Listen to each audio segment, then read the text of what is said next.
हरे कृष्णा, जय गौर हरि। मैं अतुल्य निमाईदास आप सभी को प्रणाम करता हूं और आप सभी का स्वागत करता हूं 5 minute daily dose of Bhagavad Gita series में। तो कल हमने चर्चा की थी दूसरे अध्याय के 39वें श्लोक से। तो पहला पार्ट ही लिया था उस श्लोक का हमने। अब दूसरे पार्ट में हम चलते हैं। तो सांख्य योग के बारे में भगवान ने बताया, उसको थोड़ा हमने आपको एक्सप्लेन किया था।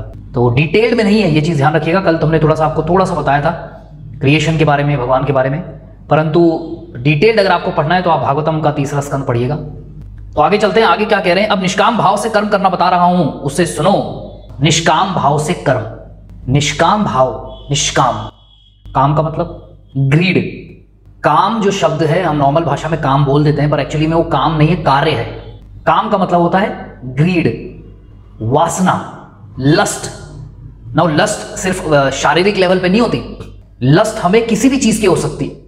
पैसे की हो सकती है, फेम की हो सकती है, नेम की हो सकती है, गाड़ी की हो सकती है, बंगले की हो सकती है, किसी की भी हो सकती है। कि चाहिए, आई वॉन्ट इट, मुझे चाहिए ही चाहिए। वो बच्चा, जब एक छोटा बच्चा नहीं होता कि मतलब तो किसी डिपार्टमेंटल स्टोर में गए, वहां उसने चॉकलेट देख ली और वो बिल्कुल जमीन पे लौट गया कि मुझे तो चाहिए। तो वो जो ग्रीड है उसको कहते हैं काम। और निष्काम का मतलब क्या है? कि इस ग्रीड के बिना कार्य करना। इसलिए निष्काम कर्म कहा है।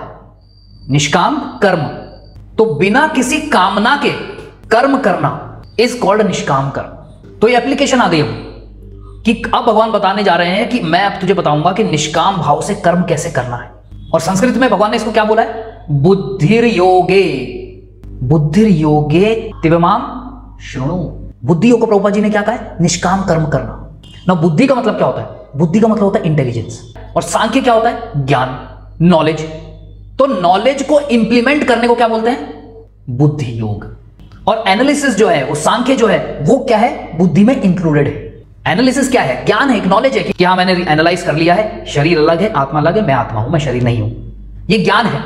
अब इस ज्ञान को मुझे, ठीक है मैं समझ गया मैं आत्मा हूं, अब मुझे कार्य कैसे करना है, वो बुद्धि है। दैट इज बुद्धि, इंटेलिजेंस। तो सिर्फ ज्ञान से काम नहीं चलता, उसके इंप्लीमेंटेशन से काम चलता है। क्योंकि लोगों को पता है, आज जो जितने लोग भी सिगरेट पीते हैं उन सबको पता है कि सिगरेट पीना सेहत के लिए खराब है, परंतु फिर भी वो पीते हैं। क्योंकि उन्होंने ज्ञान तो ले लिया परंतु उसको अपने जीवन में इंप्लीमेंट नहीं किया। और जो व्यक्ति इंप्लीमेंट कर लेता है वो सिगरेट नहीं पीता, या अगर उसको जब पता लगता है तो वो उसको छोड़ देता है। तो बुद्धि को गुरुजी ने अपने एक लेक्चर में एक्सप्लेन किया है कि बुद्धि इज ऑल्सो नोन एज विवेक, इंटेलिजेंस। इंटेलिजेंस का मतलब क्या होता है? भाई ये बहुत इंटेलिजेंट आदमी है। तो इंटेलिजेंस का मतलब हुआ क्या? कि ये जो भी काम करता है बड़ी होशियारी से करता है, यानी कि ये विवेकी है। He is wise, he knows what to do and what not to do, he can discriminate. तो ज्ञान किस लिए लेते हैं हम डिस्क्रिमिनेट करने के लिए कि क्या सही है और क्या गलत है। तो यही भगवान ने कहा अब निष्काम भाव से कर्म करना बता रहा हूं, उससे सुनो। भगवान ने क्या शब्द किया है इस्तेमाल? शुणु। शुणु क्यों बोला? सुन तो रहा ही था अर्जुन, फिर शुणु क्यों बोला? क्योंकि क्या होता है कि कई बार टीचर क्लास में ही पढ़ा रहा होता है तो कुछ बोलता रहता है, तो स्टूडेंट सुनते सुनते क्या है कि ख्यालों में चला जाता है। हमारे साथ तो होता था, मैं तो ऐसे ही था प्रभु जी। टीचर कुछ पढ़ाता था और पढ़ते पढ़ते कुछ ना कुछ ख्यालों में मैं खो जाता था। तो ये ह्यूमन टेंडेंसी है।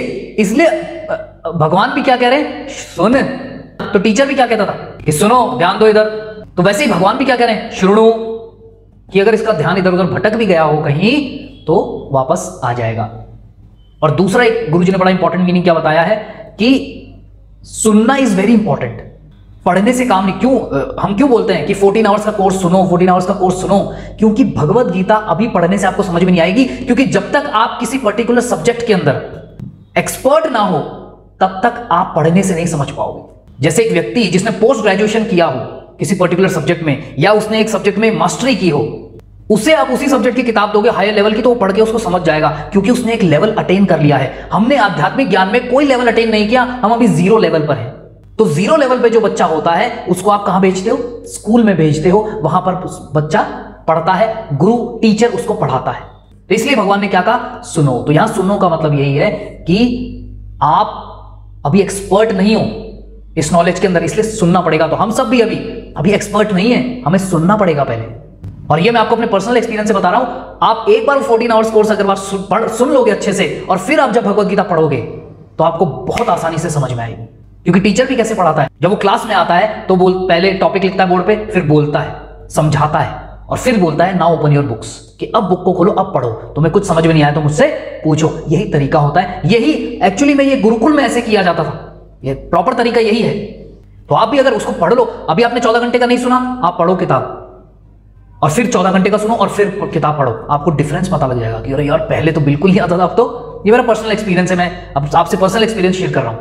मैंने 14 घंटे का जब नहीं सुना था, आज से ऑलमोस्ट 8-9 साल पहले, तो मैंने उसको, मैं पहले भी भगवद गीता पढ़ी थी पर मुझे बोरिंग लगती थी, समझ में नहीं आती थी, बोरिंग लगती थी एक्चुअली मुझे, समझ में तो दूर की बात, मुझे बोर होता था मैं। पर जब मैंने उस कोर्स को सुना और फिर जब मैंने पढ़ना शुरू किया तो मुझे बहुत इंटरेस्ट आने लगा, बोरिंग तो खत्म ही हो गया वो। तो एक और चीज होगी, ये 14 आवर्स का जब आप सुन लोगे तो भगवद गीता के प्रति आपका इंटरेस्ट जग जाएगा, स्पिरिचुअल नॉलेज के प्रति आपका इंटरेस्ट जग जाएगा। और एक और मतलब है सुनो का मतलब ये होता है करना, क्योंकि भगवान क्या कह रहे हैं कि मैं तुम्हें निष्काम भाव से कर्म करना बता रहा हूं, उसको सुनो। इसका मतलब अगर तुम सुनोगे नहीं तो तुम कर नहीं पाओगे। जैसे गुरुजी बड़ा अच्छा उदाहरण देते हैं 14 घंटे में ही, कि आपके घर में एक नौकर है, आपने उसको कहा अरे भाई छोटू पानी लेकर आ, वो हिलता नहीं, अपना कर रहा है काम, अरे छोटू पानी लेकर आ, फिर नहीं हिलता, फिर क्या बोलोगे उसको, बस सुना नहीं क्या, बहरा है। इसका मतलब क्या है, सुना नहीं क्या। तो अगर वो सुनता तो करता, उसने किया नहीं, इसका मतलब सुना नहीं। तो सुनना इसलिए भी इंपॉर्टेंट है कि अगर आप ध्यान से सुनोगे तो आप उस चीज को कर पाओगे। तो निष्काम का मतलब मैंने आपको समझा दिया कि विदाउट ग्रीड। परंतु आज दुनिया में 99.99% लोग किस भाव से करते हैं, काम भाव से कर्म करते हैं, ना कि निष्काम भाव से। क्योंकि बचपन से हमें यह सिखाया ही नहीं गया कि बेटा निष्काम भाव से कर्म किया जाता है, और इसीलिए लाइफ में हमें प्रॉब्लम आती है। और बड़े होते होते तो वो इतनी ग्रीड इतनी बढ़ जाती है कि हमारा जो माइंड है वो हमारे कंट्रोल में नहीं रहता, फिर वो ग्रीड हमारे माइंड के ऊपर हावी हो जाती है। तो एक बार ऐसे ही किसी व्यक्ति ने गुरुजी से पूछा था, तो ये उदाहरण बता के आपको एक बार मैं विराम लूंगा, और कर्म वाला जो पार्ट है वो कल आपसे डिस्कस करेंगे। एक व्यक्ति ने पूछा गुरुजी से कि गुरुजी पूरे दिन ना एकदम हाहाकार मचा रहता है दिमाग के अंदर, इसको हम शांत कैसे करें। तो गुरुजी ने कहा तुम शांत कर ही नहीं सकते। क्यों नहीं कर सकते, क्योंकि पूरे दिन एक गाड़ी है, बड़ा अच्छा उदाहरण दिया गुरुजी ने, मुझे बहुत अच्छा लगता है उदाहरण। एक गाड़ी है जो 250 की स्पीड से चल रही है, 250 किलोमीटर पर आवर। तो आप जब उसको ब्रेक लगाओगे तो कितनी देर में रुकेगी, तुरंत रुक जाएगी या थोड़ी आगे जाके रुकेगी, थोड़ी आगे जाके रुकेगी। अगर 10-20 की स्पीड पे हो तो वहीं की वहीं रुक जाएगी ब्रेक मारते ही, परंतु 250 की स्पीड पर अगर आप ब्रेक मारोगे तो कम से कम आधा किलोमीटर आगे तो जाएगी। गुरुजी ने कहा उनको कि आप लोगों के साथ भी यही होता है, आपके मन में इतनी चीजें चल रही होती है कि रात को जब आप सोते हो तो उस टाइम पे ब्रेक लगता है मन का, और जब सुबह उठते हो तब तक वो रुकता है। जब रात को सोए तब आपने ब्रेक अप्लाई किया, उससे पहले तो आपके हाहाकार मचा हुआ है पूरे मन में, तो रात को जब आप सोए तो वो लगा ब्रेक, और वो गाड़ी रुकी कब, जब सुबह हो गई। सुबह उठते ही आप फिर शुरू हो गए, तो वो मन कभी शांत रह ही नहीं पाता। आप मन को शांत होने के लिए समय ही नहीं देते, वो शांत होगा कैसे। तो आखिरी जो पार्ट है इस श्लोक का वो कल हम लेंगे, जो कि है भगवान कह रहे हैं कि तुम यदि ऐसे ज्ञान से कर्म करोगे तो तुम कर्मों के बंधन से अपने आप को मुक्त कर सकते हो। तो ये बहुत ही इंपॉर्टेंट है, क्योंकि लोग कहते हैं कि भगवद गीता तो कर्म की किताब है, कर्म की पुस्तक है, कर्म का ग्रंथ है, और यहां कहा गया है कर्म बंधनम। तो ये क्या चक्कर है, तो ये चक्कर आपको कल समझाएंगे। तो देखते रहिए, शेयर करते रहिए। आप सभी का बहुत बहुत धन्यवाद। हरे कृष्णा, जय गौर हरि, जय श्रील प्रभुपाद। अगर आप प्रचार कार्य में कुछ सहयोग करना चाहते हैं तो दिए गए बैंक डिटेल्स में आप सहयोग राशि भेज सकते हैं, या फिर नीचे दिए गए फोन नंबर पर पेटीएम भी कर सकते हैं। धन्यवाद।